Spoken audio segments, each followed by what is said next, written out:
यह कहानी एक सुनसान गांव के बाहरी हिस्से की है, जहां एक पुराने खंडहर में प्यासी आत्मा की कहानियां मशहूर थीं। गांव के लोग कहते थे कि वह आत्मा एक जवान लड़की की है जो प्रेम में धोखा खाकर मर गई थी।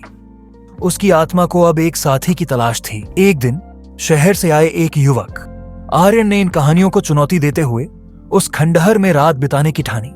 उसे यह सब सिर्फ अंधविश्वास लगता था।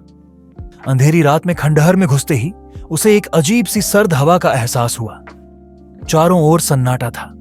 कुछ समय बाद आर्यन को एक मीठी आवाज सुनाई दी। उसने पलटकर देखा तो एक बेहद खूबसूरत लड़की सफेद साड़ी में खड़ी थी। लड़की ने कहा, तुम यहाँ क्यों आए हो? उसकी आंखों में एक गहरी प्यास और अद्भुत आकर्षण था। आर्यन ने उसे नजरअंदाज करने की कोशिश की, लेकिन वह लड़की उसके करीब आ गई। उसकी आवाज और सूरत ने आर्यन को मंत्रमुग्ध कर दिया। लड़की ने उसकी ओर हाथ बढ़ाया और कहा, क्या तुम मेरी तड़प को खत्म करोगे? आर्यन जैसे ही उसके करीब गया, उसने महसूस किया कि लड़की का शरीर ठंडा और अजीब था। अचानक लड़की का चेहरा विकराल हो गया और उसके तेज काले बाल हवा में लहराने लगे।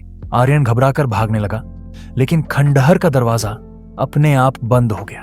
गांव वालों ने अगली सुबह खंडहर के पास आर्यन का अर्ध बेहोश शरीर पाया। उसकी आंखों में डर और एक अदृश्य प्यास का भाव था। वह प्यासी आत्मा अब शायद किसी और का इंतजार कर रही थी।